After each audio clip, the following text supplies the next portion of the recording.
الحمد لله رب جی العالمين وبه نستعين والصلاة والسلام على أشرف الأنبياء والمرسلين نبينا محمد وعلى آله وصحبه أجمعين أما بعد. تمام تعریفیں اللہ عز و جل کے لیے لائق و سزاوار ہے جو ہر عیب سے پاک ہے، تمام تعریفوں کے مستحق ہے۔ درود و سلام کا نذرانہ پیش کرتے ہیں ہم تمام نبیوں اور رسولوں پر، خصوصاً ہمارے آخری نبی جناب محمد مصطفیٰ صلی اللہ علیہ وسلم کی ذاتی گرامی پر، صلی اللہ علیہ وعلی آلہ وصحبہ اجمعین۔ محترم طلباء و طالبات، جس میں بڑے عمر والے بھی ہیں، چھوٹے عمر والے بھی ہیں، مرد و خواتین ہیں، الحمدللہ یہ ایک علمی سلسلہ چل رہا ہے۔ علم حاصل کرنا ایک افضل عمل ہے، افضل عبادت ہے، خصوصاً ایسے دور میں جب کہ کئی طرح کے فتنے فسادات رونما ہو چکے ہیں، ملہیات، دین سے دور کرنے والی چیزیں کئی طرح سے آ چکی ہیں۔ ایسے ماحول میں قرآن و سنت کا خالص علم حاصل کرنا اور اپنی زندگیوں میں تبدیلی لانا محض اللہ کی توفیق اور عنایت ہے، اور انسان کی اپنی خواہش ہے اور اپنی کوشش ہے، اس کے بعد اللہ کی توفیق کے بعد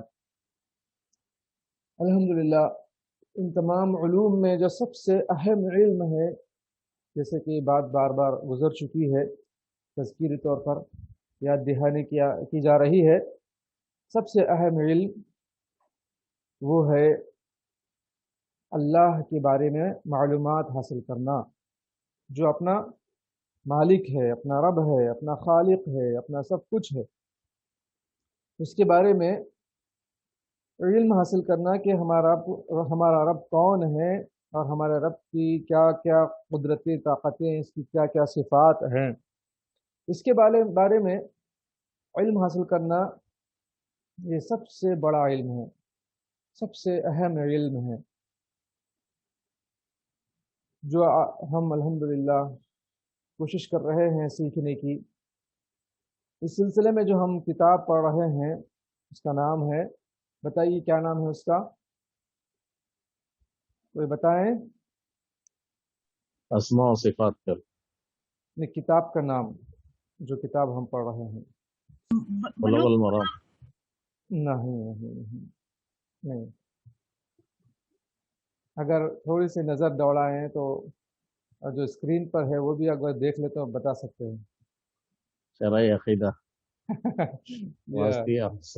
جی جی جی، وہی چیز ہے، شرح عقیدہ واسطیہ۔ تو عقیدہ واسطیہ یہ کس کی کتاب ہے؟ عقیدہ واسطیہ کس کی کتاب ہے؟ یہ کتاب ہے ہمارے بلکہ بہت بڑے عالم دین، مجدد ہیں اور مجاہد ہیں، ابن علامہ تیمیہ کا۔ ابن تیمیہ رحمہ اللہ تعالی۔ جی، اس کی شرح مختلف علماء کرام نے لکھی ہے، جس میں سے علامہ صالح فوزان حفظہ اللہ تعالی، اور اسی طریقے سے محمد بن عبد الرحمن بن قاسم، اور اسی طریقے سے جو ہم کتاب پڑھ رہے ہیں عبدالعزیز المحمد السلمان، عبدالعزیز المحمد السلمان، یہ ریاض میں جو معہد امام الدعوہ ہے، وہ جو مدرسہ ہے، اس کے استاذ ہیں۔ تو ان کی ایک کتاب ہے الاسئلۃ والاجوبۃ الاصولیہ علی العقیدۃ الواسطیہ، عقیدہ واسطیہ کی کتاب کو انہوں نے سوالات اور جوابات کی شکل دی ہے، یعنی اس متن کو سامنے رکھتے ہوئے سوالات بنائے اس کے، اور اس کے جوابات بھی لکھے، تو یہ سمجھنے کے لیے، پڑھنے کے لیے بہت آسان کتاب ہے۔ تو وہ کتاب ہم پڑھ رہے ہیں عقیدے میں۔ تو سب سے پہلے یہ بار بار میں اس کو ذکر اس لیے کرتا ہوں تاکہ اگر کوئی آپ کو پوچھے کہ کون سی کتاب پڑھ رہے ہیں عقیدے میں، تو آپ کیا جواب دیں گے؟ جو اگر معلوم نہیں ہے تو کچھ جواب نہیں دے پاتے، اور پوچھنے والے کہیں گے کہ آپ کیا پڑھ رہے ہیں۔ تو سب سے پہلے ہم کون سی کتاب پڑھ رہے ہیں، کتاب کے مؤلف کون ہیں، کیا مرتبہ ہے کتاب کا، اور کس فن میں وہ کتاب ہے، وہ ہم یاد رکھیں۔ جیسے آپ فقہ میں کتاب پڑھ رہے ہیں، جیسے حدیث میں کتاب پڑھ رہے ہیں، ہاں کون سی کتاب پڑھ رہے ہیں، یا عربی گرامر میں پڑھ رہے ہیں، کون سی کتاب پڑھ رہے ہیں، تو یہ ہم کو سب سے پہلے معلوم ہونی چاہیے، تب چل کر لوگ کہیں گے کہ ہاں واقعی کتاب پڑھنے کے قابل ہے یا نہیں ہے۔ اگر قابل ہے تو آپ کی تعریف کریں گے، اور قابل نہیں ہے تو پھر آپ کی رہنمائی کریں گے۔ بہرحال لوگ اس طریقے سے امتحان بھی لیتے ہیں، تو ہم کو امتحان کی وہ نہیں ہے، پرواہ نہیں ہے، ہم کو اپنے علم حاصل کرنا ہے، علم رکھنا ہے کہ کبھی کوئی کتاب آپ کو بھی پڑھنا ہے تو کون سی کتاب عقیدے میں پڑھنا ہے، یا کوئی آپ سے پوچھے عقیدے میں کون سی کتاب اچھی ہے تو آپ بتائیں کہ فلاں کتاب اچھی ہے۔ جیسے ہم دو چار کے نام یاد رکھ لیں، جیسے ایک مشہور کتاب ہے جو ہم پڑھ رہے ہیں عقیدہ واسطیہ، اور کتاب کیا ہے تقویۃ الایمان، اور ایک کتاب ہے کتاب التوحید۔ ایسے کچھ کتابیں ہیں، تو یہ کچھ کتابوں کا ہم نام یاد رکھیں یا کچھ کتابوں کے سلسلے میں علم حاصل کریں، تب تاکہ ہم بھی اس سے فائدہ اٹھا سکیں یا دوسروں کو بھی فائدہ پہنچا سکیں۔ آئیے یہ تمام بنیادی باتوں کے بعد جو ہمارا درس چل رہا ہے عقیدہ واسطیہ میں، ایک سمجھے کہ 5 ٹاپک ہے اس کے اندر۔ کیا ہے؟ ایک اللہ کے بارے میں علم، رسول اللہ صلی اللہ علیہ وسلم کے بارے میں، اور جو اصول ایمان ہیں، آمنت باللہ ملائکتہ و کتبہ و رسول، اللہ کی کتابوں کے بارے میں، اس کے رسولوں کے بارے میں، فرشتوں کے بارے میں، آخرت کے دن کے بارے میں، تقدیر کے بارے میں، یہ اس کے متعلق جو اہل سنہ والجماعہ کا جو عقیدہ ہے وہ عقیدے کو بیان کیا گیا ہے۔ تو سب سے پہلے ہم جو پڑھ رہے ہیں وہ کس کے بارے میں پڑھ رہے ہیں؟ ہم اللہ کے بارے میں، اللہ کے بارے میں پڑھ رہے ہیں، صحیح ہے، اللہ تعالیٰ کی معرفت حاصل کر رہے ہیں۔ کیونکہ پہلے جس یہ کتاب جو لکھی گئی تھی امام ابن تیمیہ رحمہ اللہ تعالیٰ نے جو لکھا تھا، تو ایک شخص نے آ کر کہا کہ ہمیں ایسی کتاب لکھ کر دیں جس میں اہل سنہ والجماعہ کا عقیدہ بیان کیا گیا ہے، جس میں اہل سنہ والجماعہ کا عقیدہ بیان ہوا ہے۔ چونکہ بہت سے لوگ ایسے شبہات پیش کر رہے ہیں جس کے ذریعے سے ہم سمجھ نہیں پا رہے کہ صحیح عقیدہ کیا ہے، تو امام ابن تیمیہ رحمہ اللہ تعالیٰ نے مختصر ٹائم میں یہ عقیدہ انہوں نے لکھ دیا ہے۔ وهو الإيمان بالله وملائكته وكتبه ورسله والبعث بعد الموت والإيمان بالقدر خيره وشره۔ تو ان کے بارے میں انہوں نے تفصیلی طور پر لکھ دیا ہے۔ تو صرف دلائل لکھا ہے اس کے بارے میں، جو کیا دلائل ہیں، اگر کتاب پڑھیں گے تو مختصر ٹائم میں پڑھ سکتے ہیں ہم، لیکن اب اس دلیل کی جو شرح جو علماء نے کی ہے، ان میں سے ایک کتاب جو ہم سوالات جوابات کی شکل میں جو پڑھ رہے ہیں، تاکہ اس کی بالکل باریکیوں سے ہم واقفیت حاصل کر سکیں۔ تو الایمان باللہ، ایمان باللہ کی تفسیر پڑھ رہے ہیں، تو اللہ تعالیٰ کی اس میں توحید ربوبیت کے بارے میں ہم پڑھے، توحید الوہیت کے بارے میں ہم پڑھے، اب توحید اسماء و صفات کے متعلق ہم پڑھ رہے ہیں۔ اللہ تعالیٰ کے جو اسماء ہیں، نام ہیں، جس کی صفات ہیں، اس کی کیا تفصیلات ہیں، یہ تفصیلات کا ہم علم حاصل کر رہے ہیں۔ اب جو اس سے پہلے کے جو سبق میں جو ہم پڑھے تھے کہ اللہ تعالیٰ بندوں کے ساتھ ہے، جیسے معیت کے سلسلے میں، لیکن بندوں کے ساتھ کس طرح ہے، بندوں کے قریب ہے تو کس طرح قریب ہے، جبکہ ہم پڑھ چکے کہ اللہ تعالیٰ کہاں پر ہے، کہاں پر مستوی ہے، عرش کے اوپر، عرش کے اوپر، آسمانوں میں عرش کے اوپر، آسمانوں پر عرش کے اوپر اللہ تعالیٰ مستوی ہے۔ اس کے باوجود قرآن میں اللہ تعالیٰ نے کئی جگہ پر فرما دیا کہ وہ تمہارے ساتھ ہے جہاں کہیں تم ہو۔ تو علماء کرام نے اس کے اندر تفصیلات بیان کی ہے تاکہ خلط ملط نہ ہو جائے کہ ایک آیت میں یا ایک جگہ پر ہے الرحمن علی العرش استوى، اور ایک آیت میں ہے وَهُوَ مَعَكُمْ أَيْنَمَا كُنْتُمْ، وہ جہاں کہیں تم ہو تمہارے ساتھ ہے۔ تو انسان کو جو عام انسان ہے اس کو سمجھ میں نہیں آتا کہ آخر کیا ہے، دونوں میں کیا فرق ہے، تو اس فرق کو واضح کیا جا رہا ہے۔ اس کے متعلق کچھ لوگوں نے غلط طریقے سے اس کی تفسیر کی ہے، اس کے سلسلے میں کہا کہ اللہ تعالیٰ میرے اندر بھی ہے، ہر جگہ ہے، اللہ تعالیٰ ہر چیز میں ہے، نعوذ باللہ من ذالک، یہ ساری باتیں گمراہ کن باتیں کہی ہیں اور ان عمومی دلائل کو لے کر، لیکن دیگر دلائل کو انہوں نے فراموش کر دیا ہے، بھلا دیا ہے۔ تو اب اس کو جو سمجھایا گیا ہے، اس کی تفسیر قرآن اور سنت کی مختلف آیات کو سامنے رکھتے ہوئے، مختلف احادیث کو پیش نظر رکھتے ہوئے کہا کہ اللہ تعالیٰ کہاں پر ہے؟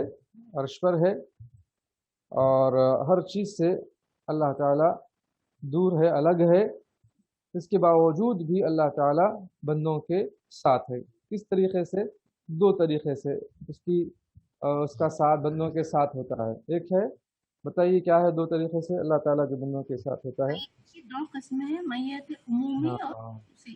جی بالکل صحیح بات، جزاک اللہ خیرہ، کہ اللہ تعالیٰ بندوں کے ساتھ ہے۔ معیت عمومی ایک ہوتی ہے تمام بندوں کے ساتھ، اور ایک معیت خصوصی ہے۔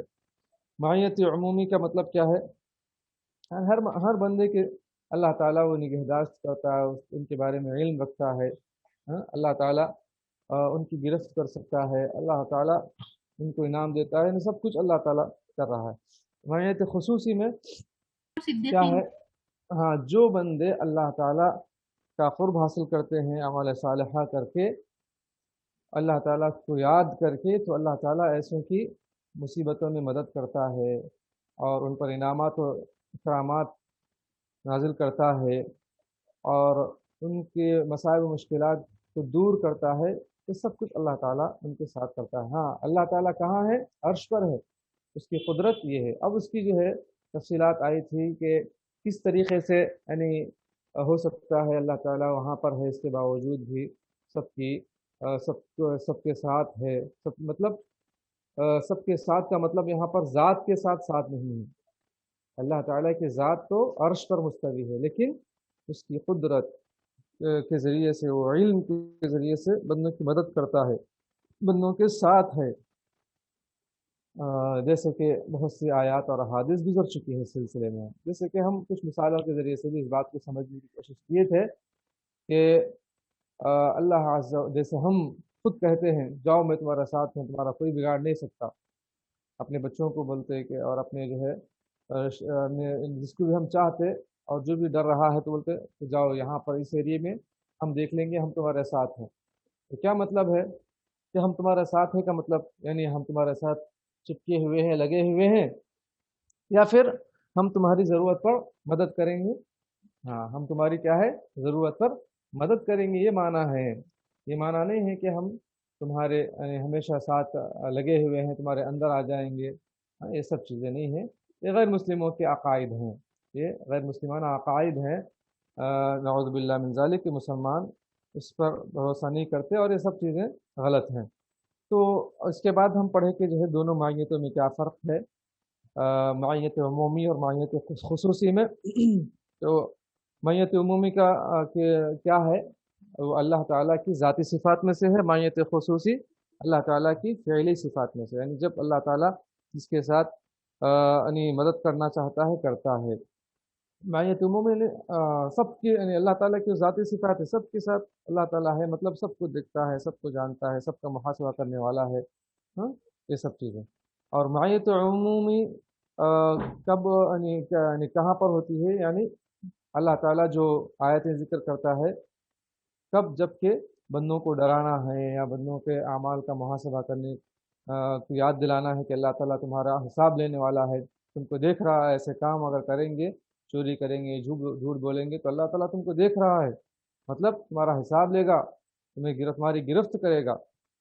ہاں، اور کبھی کیا ہے اللہ تعالیٰ کا مراقبہ کرنے کے لیے، یعنی اس کی ترغیب دلانے کے لیے، دیکھو تم ہمیشہ یاد رکھو اللہ تعالیٰ تمہاری نگہداشت کر رہا ہے، تم اللہ تعالیٰ کو یاد رکھو گے تو اللہ تعالیٰ کی مدد تمہارے ساتھ شامل حال رہے گی۔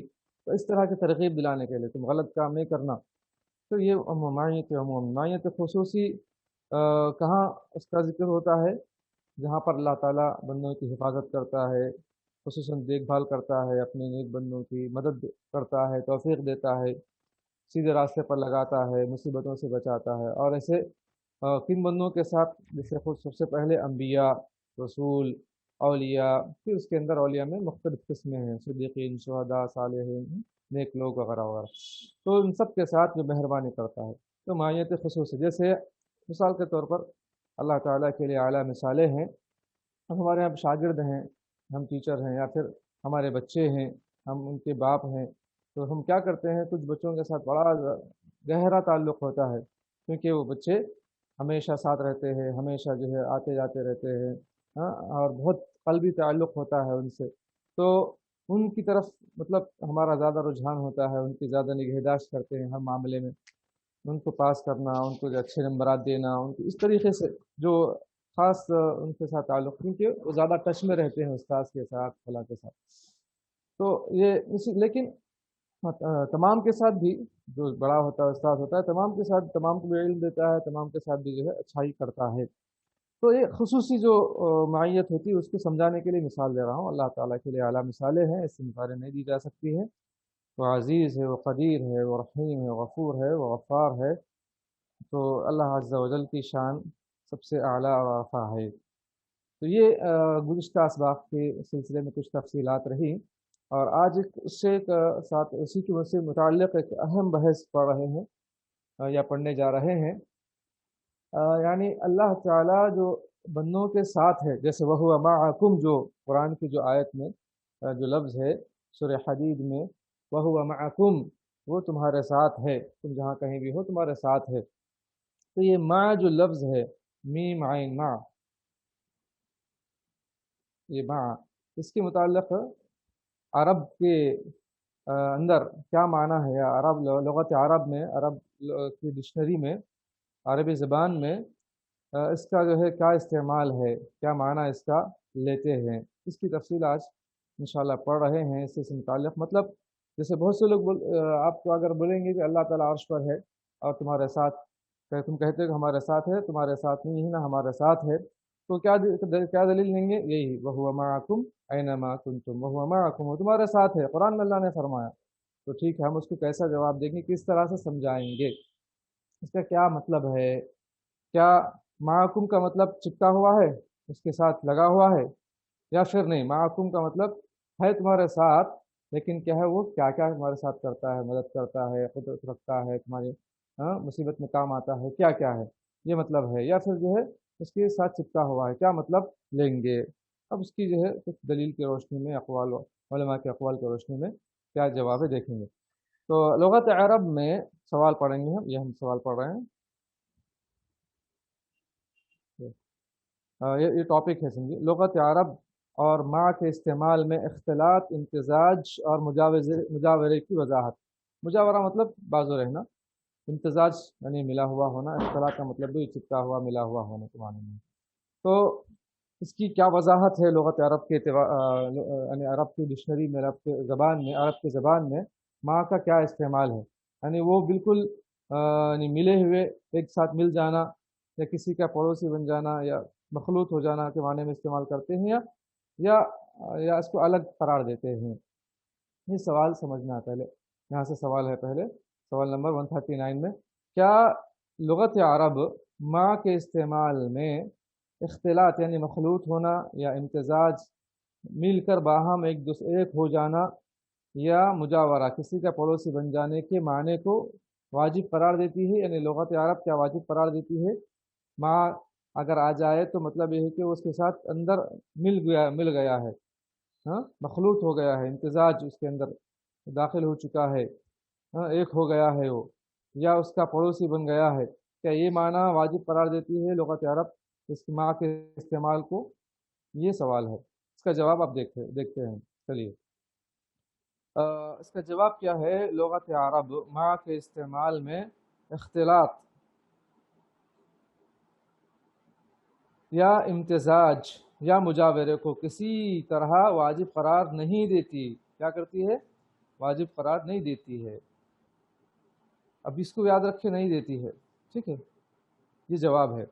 شیخ الاسلام ابن تیمیہ رحمہ اللہ تعالی، جس کی ہم کتاب پڑھ رہے ہیں، شیخ الاسلام ابن تیمیہ رحمہ اللہ تعالی نے فرمایا کہ اللہ تعالیٰ کے فرمان وَهُوَ مَعَكُمْ، وہ تمہارے ساتھ ہے، سورہ حدید کی آیت نمبر 4 ہے، تو اس کا معنی بیان کرتے کہتے ہیں کہ وَهُوَ مَعَكُمْ کا یہ معنی نہیں کہ وہ مخلوق کے ساتھ خلط ملط ہو گیا، یعنی خلط ملط جیسے یہاں پر اس کا معنی بھی ہم دیکھے تھے، مل جانا، مخلوط ہو جانا۔ تو وَهُوَ مَعَكُمْ اگر بولیں گے تو اس کا مطلب یہ نہیں کہ اللہ تعالیٰ مخلوق کے ساتھ مل گیا ہے، خلط ملط ہو گیا، نہیں۔ کیونکہ اس کی دلیل کیا ہے؟ اس کی دلیل کیونکہ عرب اسے واجب قرار نہیں دیتے، یعنی معکوم میں وہ اس کے ساتھ مل گیا ہے ایسا معنی نہیں لیتے، کیونکہ یہ عربی زبان سے اس کا تعلق ہے، یہ قرآن کریم کا تعلق عربی زبان سے ہے، تو جو اہل لغت ہے، اہل زبان ہے، وہ کیا معنی لیتے ہیں پہلے وہ دیکھنا ہے۔ تو کہہ رہے ہیں کہ جو ہے وہ مع کو یعنی بالکل خلط ملط کے معنی میں نہیں لیتے ہیں، بلکہ یہ معنی لینا تو اسلاف کے اجماع کے بھی خلاف ہے، یعنی صحابہ تابعین وغیرہ کے اجماع کے خلاف ہے، اور کیا ہے؟ اس فطری حقیقت کے بھی الٹ ہے جس پر اللہ تعالیٰ نے اپنی مخلوق کو تخلیق فرمایا ہے۔ جیسے اس کی دلیل دیکھتے ہیں، اس کی مثال سے سمجھتے ہیں۔ اللہ تعالیٰ نے اپنی مخلوق کو جو پیدا کیا ہے اس کی فطرت کے بھی مخالف ہے۔ اگر ماں کا معنی لیں گے تو ہر چیز انسان ایک دوسرے سے چپک جائے گی، پھر انسان اپنے جو ہے گاڑی اس کے ساتھ ہے، گاڑی اس کے ساتھ ہے، کہاں گیا گاڑی کدھر ہے، کار کدھر ہے، نہیں اس کے ساتھ ہے۔ تو انسان گاڑی باہر پارک کر کے گھر میں آ کے بیٹھتا ہے یا کہیں آفس جاتا ہے، مطلب ہے کہ اس کے ساتھ ہے، ضروری نہیں کہ ہمیشہ اس کے ساتھ وہ چپکا ہوا ہو، اس کے ساتھ لگا ہوا ہو، یعنی تو کپڑے کہاں ہیں؟ اس کے ساتھ ہی لے گیا ہو، اس کے ساتھ ہے۔ تو ہم ہر کپڑے وہ نہیں پہنتا، بلکہ کچھ رکھتا ہے، ایک آدھ جوڑا پہنتا ہے، پھر وہ کہیں رکھتا ہے۔ تو یہ اگر ہم کہیں گے تو ہر چیز ایک دوسرے سے مل جائے گی، ماں کا اگر یہ معنی لیتے ہیں تو نہیں، ایسا نہیں ہے، بلکہ دیکھتے ہیں ایک مثال کے ذریعے اسی کو سمجھتے ہیں۔ چاند کو دیکھیے، اللہ تعالیٰ کی نشانیوں میں سے ایک چھوٹی سی مخلوق ہے جسے آسمان میں رکھا گیا ہے، اس کے باوجود چاند مسافر اور غیر مسافر سبھی کی معیت میں ہے، اور وہ ہر ایک کے ساتھ ہے جہاں کہیں بھی وہ ہوتا ہے۔ تو جیسے اگر میں دیکھوں، میں رات میں چاند کو دیکھتا ہوں، چل رہا ہوں، تو ایسا محسوس ہوتا ہے چاند بھی چل رہا ہے۔ کوئی بیٹھا ہوا ہے تو ایسا محسوس ہوتا ہے کہ بالکل وہ اس کے قریب ہی، اسی کے قریب ہے۔ اور کوئی امریکہ سے دیکھے تو وہیں ویسے دکھتا ہے، کوئی یورپ سے دیکھے، کوئی سعودی عرب سے دیکھے، کوئی ہندوستان سے دیکھے، کوئی اور کنٹریز کہیں سے بھی دیکھے، وہ چاند دکھتا ہے کہ اس کے ساتھ چل رہا ہے، یا پھر جو ہے وہ اسی کے ساتھ لگا ہوا ہے۔ تو اللہ سبحانہ وتعالی عرش پر ہے، اپنی ساری مخلوق کا نگران ہے، ان کی نگہداشت کر رہا ہے، ان کے احوال سے باخبر اور اطلاع رکھنے والا ہے۔ ان کے علاوہ دیگر سبھی معانی جو ربوبیت کے لفظ کے تحت آتے ہیں، وہ سارا کا سارا کلام اللہ تعالی، جس میں اللہ تعالیٰ نے عرش کے اوپر ہونے کا ذکر فرمایا، اس کا معنی حقیقت پر مبنی ہے، یعنی اللہ عز و جل عرش پر مستوی ہے، یہ حقیقت ہے۔ اس میں کسی بھی طریقے سے تحریف معنوی کی گنجائش نہیں ہو سکتی۔ تو یہ بات سمجھنے کے قابل ہے، جب ایک چھوٹی سی مخلوق کے بارے میں ہم سمجھ گئے کہ وہ ہمارے ساتھ ہے، کا مطلب چاند آسمانوں کے اوپر ہے، چاند آسمانوں کے اوپر ہے، اس کے باوجود بھی رکھ لو بولو، ہم سمجھتے ہیں،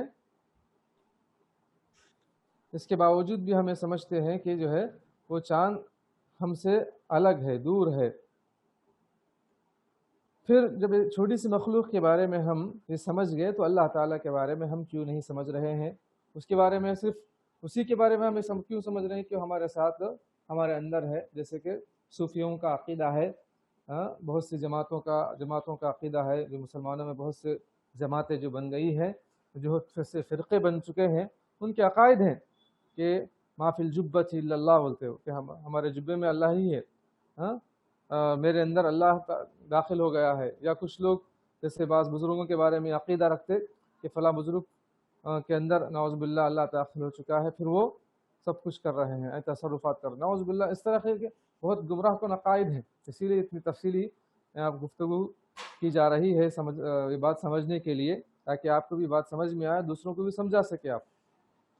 تو ہم جو اللہ تعالیٰ نے قرآن میں جو فرمایا اللہ تعالیٰ عرش پر مستوی ہے، جو قرآن کے بارے میں قرآن میں ہے، تو یہ حقیقت ہے، لیکن اس کے باوجود وہ اپنی مخلوق کی نگرانی کر رہا ہے، ان کی نگہداشت کر رہا ہے وہاں پر ہوتے ہوئے بھی.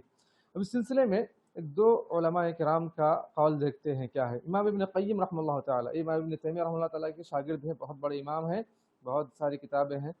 تو وہ کہتے ہیں کہ ظاہری لحاظ سے اور نہ ہی حقیقت کے اعتبار سے یہ ثابت ہوتا ہے کہ اللہ تعالیٰ اپنی مخلوقات کے ساتھ مخلوط ہے، ملا ہوا ہے، یا ان کے ساتھ مل کر باہم ایک ہو گیا ہے، ان کے ساتھ مل کر اس کے اندر داخل ہو چکا، ایک ہو گیا ہے. کوئی ایک لفظ کسی بھی اعتبار سے اس کی دلالت نہیں کرتا کہ جائے کہ کوئی لفظ حقیقت کی ترجمانی کر رہا ہو.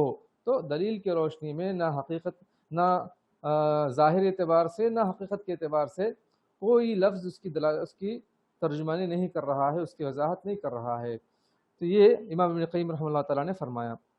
اب یہاں پر ایک اور کہ لفظ مع وہو معکم میں جو لفظ ہے مع، لغت اہل عرب میں صحبت یعنی ساتھ رہنے کے معنی کے لیے وضع کیا گیا ہے. یعنی جو ڈکشنری میں ان کی زبان میں مع استعمال ہوتا ہے تو ان کے صحبت میں ہے، ان کے ساتھ ہے، دوست جیسا اس کے ساتھ ساتھ ہوتا ہے، اس کی مدد کرتا ہے، اس طریقے سے وہ مع کا لفظ ہے. تو صحبت یعنی ساتھ رہنے کے معنی میں یہ لفظ بنایا گیا ہے. یہ لفظ اپنے متعلقات اور اپنے ساتھ ہونے کے اعتبار سے مختلف معنی دیتا ہے. اب یہ جو مع ہے جو ہر سینٹنس کے اعتبار سے، ہر جملے کے اعتبار سے الگ الگ معانی دیتا ہے. اب دیکھتے ہیں مثالیں کیا ہیں. انسان کے نفس کے ساتھ ہونا، انسان اس کا نفس اس کے ساتھ ہوتا ہے، یعنی جان انسان کے ساتھ ہوتی ہے. یہ بالکل اس کا ایک الگ معنی ہے. انسان کا اپنے نفس کے ساتھ ہونا، اپنے آپ کے ساتھ ہونا، یہ معنی الگ ہے. اس کے علم، اس کی قدرت اور اس کی قوت کے ساتھ ہونا، اس کا ایک الگ معنی ہے. یعنی انسان کے اندر جو علم ہے، جو اس کی قدرت ہے، جو اس کی طاقت ہے، یہ الگ معنی ہے. اور انسان کے نفس اس کا نفس، اس کی جان اس کے ساتھ ہونا، یہ الگ معنی ہے. اور دیکھیے اس کی بیوی کا ساتھ ہونا ایک الگ ہی معنی ہے. انسان کی ایک شوہر، اس کے ساتھ اس کی بیوی ہوتی ہے تو وہ اس کی معیت میں ہوتی ہے، اس کے ساتھ ہوتی ہے. تو کیا یہ نفس انسان کا اپنے نفس کے ساتھ ہونے کے معنی میں ہے یا الگ شے ہے؟ یہ الگ چیز ہے. اچھا، اور دیکھیے اس کے امیر اور اس کے رئیس کا ساتھ ہونا ایک الگ معنی ہے. یعنی انسان جو آدمی ہوتا ہے، جو لوگ ہوتے ہیں، جو اس کا قائد ہوتا ہے، جو اس کا امیر ہوتا ہے، جو اس کا سردار ہوتا ہے، وہ ان کے ساتھ ہوتا ہے. جیسے کہ کوئی جنگ ہو رہی ہے، کہیں کچھ ہو رہا ہے، تو اس کا بادشاہ اس کنٹری کا وہ اپنے سپاہیوں کے ساتھ ہوتا ہے. تو کیا مطلب ہے ان کا ساتھ ہونا؟ وہ کہاں ہوتا ہے لیکن اس کی مدد ان کے ساتھ رہتی ہے. وہ اپنے ویپنز دیتا ہے، اپنے ہتھیار دیتا ہے، اور ان کی جو ہے ہر طریقے سے ان کی پشت پناہی کرتا ہے، ان کو پیسے دیتا ہے، ہر طریقے سے ان کا ساتھ دیتا ہے. تو یہ الگ معنی ہے. بیوی کا ساتھ ہونے کا معنی الگ ہے، اور امیر اور رئیس ذمہ دار کا ساتھ ہونے کا معنی الگ ہے. اور انسان کے مال کا ساتھ ہونا یہ الگ معنی بیان کر رہا ہے. جیسے کوئی بیمار ہوتے ہیں تو پیسہ ہوتا ہے نا، انسان کے ساتھ پیسہ ہوتا ہے نا. تو کیا مطلب پیسہ جو اس کے ساتھ ہوتا ہے تو کس طریقے سے اس کا ساتھ دیتا ہے؟ سمجھتے ہیں نا اس کا معنی، یہ الگ ہے. تو مذکورہ تمام صورتوں میں معیت کا الگ الگ معنی ہے. ہر جگہ میں تنوع اور اختلاف ہونے کے ساتھ معیت کے لفظ کا الگ الگ معنی دینا بالکل صحیح اور درست ہے. یعنی جو معیت ہے، صحبت ہے، یہ ہر ایک کے ساتھ لگا ہوا، ہر ایک کے ساتھ استعمال ہو رہا ہے، لیکن اس کے معنی الگ الگ ہیں. تو یہ بات انسان کو سمجھ میں آتی ہے. یہ کہنا بھی بالکل درست ہے کہ اس کی بیوی اس کے ساتھ ہے، لیکن ان دونوں کے درمیان انتہائی زیادہ دوری اور اختلاف بھی ہے. دونوں کے مزاج میں دوری ہے، دونوں کے رہن سہن میں دوری ہے، لیکن بیوی اس کے ساتھ ہے. تو یہ کس طریقے سے معنی سمجھ میں آنے والی ہے، یعنی یہ معنی بالکل الگ ہے۔ اسی طریقے سے یوں بھی کہا جا سکتا ہے فلاں کے پاس ایسا گھر ہے، فلاں کے پاس ایسا اتنا بڑا گھر ہے، ایسا گھر ہے، تو یہ گھر اس کے ساتھ ہوتا ہے، تو یہ ساتھ ہونا کیسے اس کے انسان کے ساتھ ہوتا ہے گھر، یہ الگ معنی ہے۔ اس کی امانت داری ایسی ہے، اس کے ساتھ ہے اس کی امانت داری، تو امانت داری کیسے اس کے ساتھ رہتی ہے، ہاں یہ معنی سمجھنے والی بات الگ ہے۔ یعنی ماں کا جو استعمال ہے ہر ایک کے ساتھ ہوتا ہے، لیکن وہ ساتھ ہوتے ہوئے بھی وہ یعنی دونوں میں اختلاف ہے۔ اب آپ اللہ تعالیٰ کی بیان کردہ معیت پر مبنی نصوص پر غور و فکر کریں تو آپ کو پتہ چلے گا کہ اللہ تعالیٰ یعنی اللہ تعالیٰ مخلوق کے کس طریقے سے ساتھ ہے اور کہاں ہے اور کس طریقے سے ساتھ ہے۔ اب ایک قرآن کی کچھ آیتیں ہیں جو آنے والی ہیں، اس کے اندر آپ دیکھیں گے کہ جیسے کفار یعنی جو نبی صلی اللہ علیہ وسلم کے ساتھ، رسول اللہ صلی اللہ علیہ وسلم کے ساتھ جو صحابہ ہیں وہ ان کے ساتھ ہیں، وہ معنی کیسے یعنی وہ آیت ہے، اور اس کے بعد رکوع کرنے والوں کے ساتھ رکوع کرو۔ تو ایسے بہت سے جو ہے مع کا جو استعمال ہے وہ ساتھ ہوتے ہوئے بھی یعنی ایک معنی ہوتے ہوئے بھی جو الگ الگ یعنی جملوں میں الگ الگ جو ہے معنی دے رہا ہے۔ اب دیکھیں آپ کو خود سمجھ میں آئے گا، قرآن کی جو آیات ہیں پڑھتے ہیں ابھی، سورہ فتح کی آیت نمبر 29 میں اللہ نے فرمایا اعوذ باللہ من الشیطان الرجیم بسم اللہ الرحمن الرحیم محمد رسول اللہ والذین معه اشداء علی الکفار رحماء بینہم۔ محمد صلی اللہ علیہ وسلم اللہ کے رسول ہیں اور جو لوگ ان کے ساتھ ہیں کافروں پر سخت ہیں۔ تو جو لوگ ان کے ساتھ ہیں، صحابہ کرام ہمیشہ کیسے ساتھ رہتے، ہاں یہ معنی آپ سمجھتے ہیں۔ اور ایک سورہ بقرہ آیت نمبر 43 میں اللہ نے فرمایا وَارْكَعُوا مَعَ الرَّاكِعِينَ، رکوع کرنے والوں کے ساتھ رکوع کرو، تو یہ معنی الگ ہے۔ لَن تَخْرُجُوا مَعِيَ أَبَدًا، سورہ توبہ آیت نمبر 83 میں اللہ نے فرمایا تم میرے ساتھ ہرگز چل نہیں سکتے۔ اچھا، نبی صلی اللہ علیہ وسلم نے ان منافقوں سے کہا۔ اور اس کے بعد سورہ حدید آیت نمبر 14 میں اللہ نے فرمایا یُنَادُونَهُمْ أَلَمْ نَكُنْ مَعَكُمْ، یہ چلا چلا کر ان سے کہیں گے کہ کیا ہم تمہارے ساتھ نہ تھے۔ یعنی منافقین اور مومنین جب سب عرش پر یعنی عفواً پل صراط پر سے گزر ہو رہا ہوگا، ان کا پل صراط پر سے گزر رہے ہوں گے، جیسے کہ قرآن میں بھی اللہ نے سورہ حدید کی اس سے پہلی والی آیات میں کہ مومنین کا نور ان کے آگے آگے ان کے پیچھے پیچھے ہوگا، اور اس کا اپنے نور کی روشنی میں یعنی اپنی روشنی اس کی روشنی میں وہ راستہ طے کریں گے، جہنم کا جو پل ہے وہ پار کریں گے۔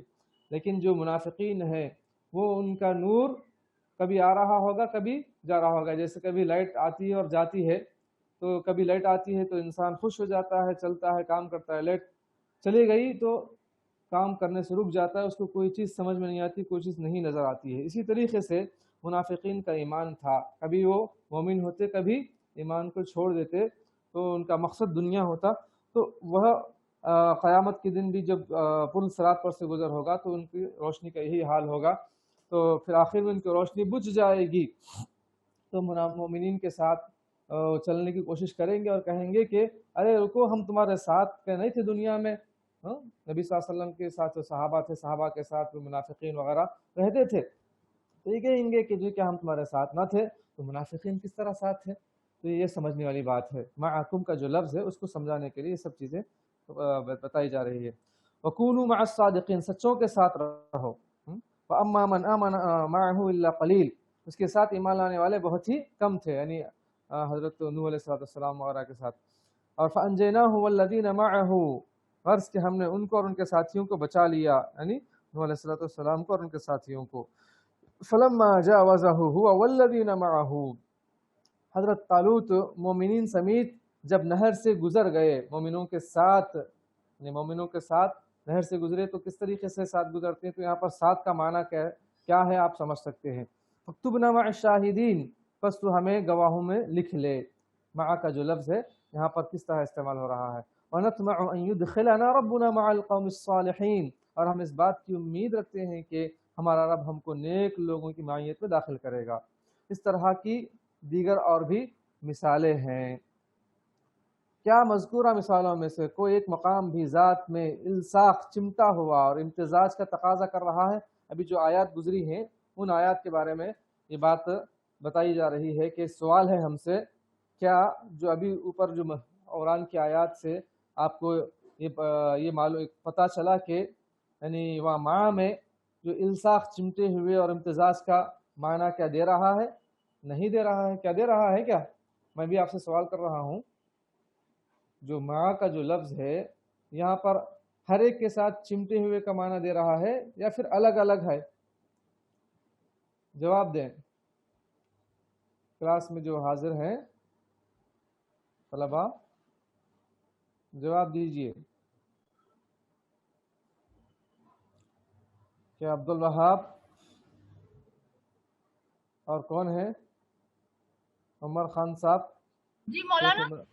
جی میں یہ سوال کر رہا ہوں کہ ابھی جو آیات ہم پڑھ رہے ہیں کیا ان آیات سے یہ پتہ چلتا ہے کہ یعنی ہر چیز ایک دوسرے سے چمٹی ہوئی ہے، ملی ہوئی ہے یا الگ ہے؟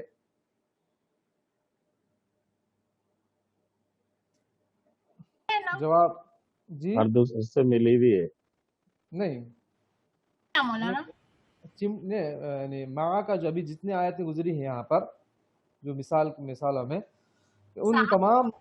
ان تمام میں ساتھ نا، ہاں ساتھ، یعنی جیسے ہمیں نیک لوگوں کے ساتھ کی معیت میں داخل کر دے، یہ معنی فاکتبنا مع الشاہدین، ہمیں گواہوں میں لکھ لے۔ ہاں حضرت طالوت مومنوں سمیت جب نہر سے گزر گئے تو یہاں پر ساتھ میں معیت میں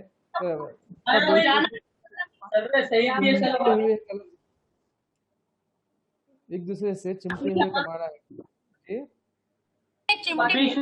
مولانا ساتھ ہے، ہاں نہیں مطلب چمٹے ہوئے کا معنی نہیں ہے یہاں پر، ساتھ ہے یعنی ہر ایک کا ساتھ رہنے کا طریقہ الگ الگ ہے نا۔ منافقین مومنوں کے ساتھ کس طرح ہوتے ہیں؟ کیا ہمیشہ ان سے لگے ہوئے تھے؟ ینادونہم الم نکن معکم میں نہیں، بلکہ وہ ان سے کس طرح تھے؟ الگ الگ تھے، کبھی ملے ہوئے تھے، اور ملے ہوئے میں بھی کیا ہے ہمیشہ چمٹے ہوئے نہیں تھے۔ تو وہی بتایا جا رہا ہے کہ جو مع کا جو لفظ کا استعمال ان آیات میں ہوا ہے تو ہر ایک کے اندر کیا ہے الگ الگ جو ہے یعنی طریقہ ہے، الگ الگ معنی ہے، اور ہمیشہ التصاق یعنی چمٹے ہوئے کا معنی نہیں ہے، اس میں فرق ہے۔ تو اب یہاں سے سمجھنے کی بات ہے، یہاں سے غور سے سنیے، تو رب تعالیٰ کے بارے میں کس طرح حقیقی معیت تصور کی جا سکتی ہے؟ بات سمجھ رہی ہیں آپ کہ اللہ تعالیٰ بندوں کے ساتھ حقیقت میں چمٹا ہوا ہے، لگا ہوا ہے، کیا تصور کر سکتے ہیں ہم؟ کیا کر سکتے ہیں؟ سوال ہے، نہیں کر سکتے، ہاں بالکل نہیں کر سکتے، حتیٰ کہ یہ دعویٰ کیا جائے کہ یہ مجاز ہے، مبنی بر حقیقت نہیں ہے۔ ان میں سے کوئی بھی مقام ایسا نہیں جو یہ ثابت کر رہا ہو کہ اللہ تعالیٰ کی ذات ان میں داخل ہے، ایسی کوئی یہاں پر دلیل نہیں ہے جو یہ ثابت ہو رہا ہے، جس سے یہ بات معلوم ہو رہی ہے کہ اللہ تعالیٰ ان مخلوقات میں داخل ہو چکا ہے، اور نہ ہی ان سے چمٹنے اور ان سے مخلوط ہونے اور نہ ہی مجاورہ یعنی قریب ہونے کی کسی صورت کو ثابت کر رہی ہے۔ یعنی یہ تمام آیات کسی بھی یعنی مجاورہ، اختلاط اور ایسی چیزوں کو ثابت نہیں کر رہی ہے۔ بس جو ان سے آخری اور انتہائی معنی کو ثابت کر رہی ہے وہ یہی ہے کہ مصاحبت، مقارنت اور موافقت جو کسی بھی امر میں ہو ثابت ہو رہی ہے۔ ہاں اتنا ثابت ہو رہا ہے کہ وہ بندوں کے ساتھ ہے، معیت ہے، جیسے کہ دیگر جو معیتیں یہاں پر گزر چکی ہیں ہر ایک کے ساتھ الگ الگ معیت ہے، تو وہ انسان کے بندوں کے مخلوقات کے ساتھ اس طریقے سے وہ بھی اپنی شان کے لائق ہے، وہ عرش پر ہے لیکن اپنی شان کے لائق اپنے بندوں کے ساتھ ہے۔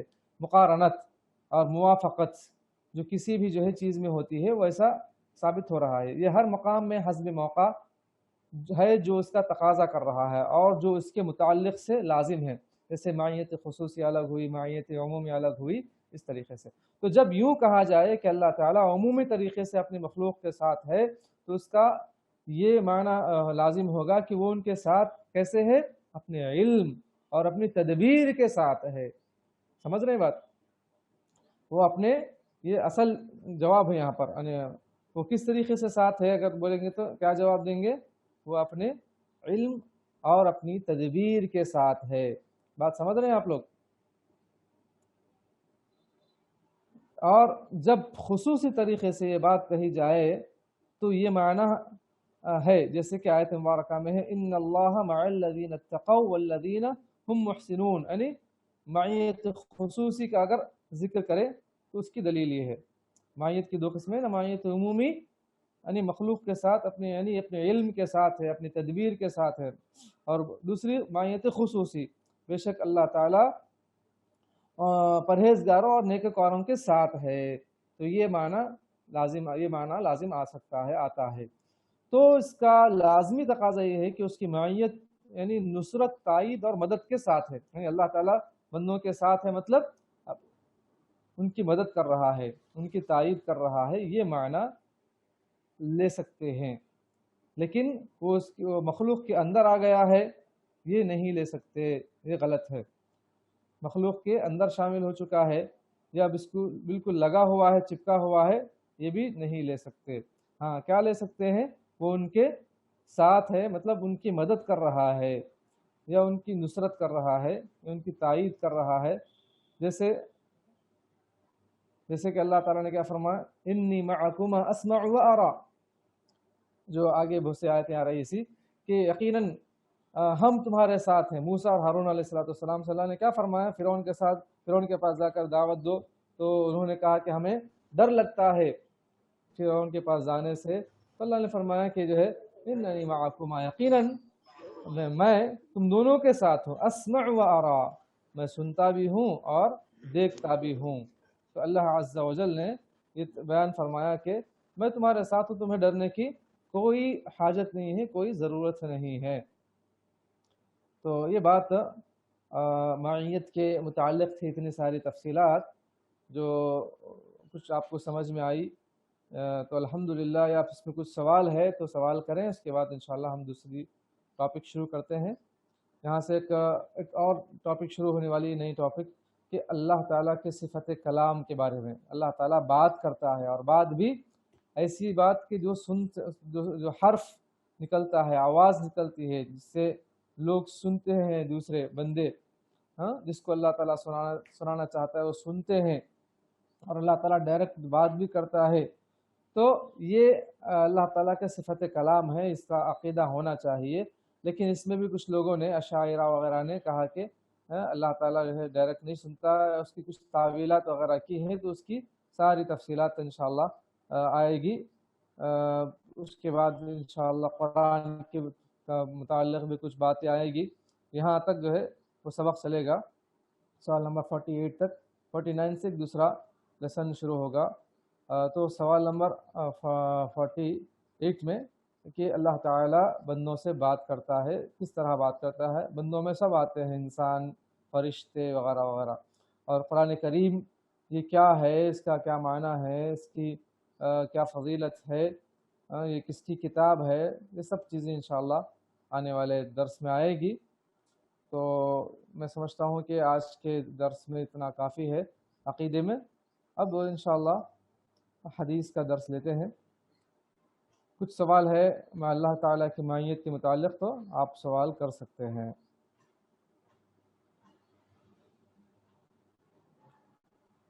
بات سمجھ میں آ رہی ہے؟ عقیدہ آپ کو سمجھ میں آ رہا ہے نہیں یا کچھ ڈاؤٹ ہے؟ مولانا سمجھ۔ الحمدللہ۔ تو آپ کیا کرنا، آپ لوگ اتنی ساری چیزیں اگر آپ کو یاد نہیں رہتی تو جو اہم پوائنٹس ہیں نا، وہ ایک اپنے نوٹ بنا لینا، ایک نوٹ بک رکھ کر اس میں کچھ اہم پوائنٹس اپنے جو دماغ میں چمٹ جاتے ہیں، جو اپنے وہ اس کو لکھ لینا، اس کو جو آپ کا سوال کا جو جواب ہے وہ مختصر لائن میں لکھ لینا، اس کو، اس کی ایک دلیل، دو دلیل قرآن سے، حدیث سے، یا کسی کا قول ہے، آپ نوٹ کر کے اپنی خاص نوٹ بنانا، اور اس کے اندر کچھ اور اضافہ ہے تو پھر آپ اس کو پڑھیں گے تو آپ کو سمجھ میں آئے گا، اس کے اندر سوالات پیدا ہوں گے تو سوال کر سکیں گے، تو اس کا صحیح آپ کو تشفی بخش جواب مل جائے گا۔ اس طریقے سے اگر آپ پڑھیں گے تو اس کا صحیح فائدہ ہوگا۔ صرف ہم سنیں اور سن کر چھوڑ دیں تو بس وقتی طور پر تو علم حاصل ہوا، لیکن اس کا صحیح فائدہ ہم آئندہ نہ ہم اٹھا سکتے نہ کسی اور کو دے سکتے ہیں۔ کچھ نوٹس تیار کر لیں آپ لوگ، ماشاءاللہ سے کافی وقت سے آپ لوگ ہم علم سے جڑے ہوئے ہیں، دور شریعہ میں پڑھ رہے ہیں، تو جیسے اتنی ساری لمبی تفصیل آئی معیت کے متعلق، اور ہمارے ملک میں، ہندوستان میں اور بہت سے لوگوں میں اس طرح کے عقائد ہیں اللہ تعالیٰ کے بارے میں کہ اللہ تعالیٰ عرش پر مستوی نہیں ہے، اللہ تعالیٰ ہر ایک کے ساتھ ہے، اس کی جو ہے وہ لوگ تعویلات کیسے کرتے ہیں، تو اس کا کیا جواب دیں؟ یہ سب لغت عرب کے اعتبار سے کیا اس کا معنی ہو سکتا ہے، آپ جو سمجھ رہے ہیں، سب چیزیں آپ کچھ اپنے پوائنٹس لکھ لیں تو انشاءاللہ آپ کو بڑا فائدہ ہوگا۔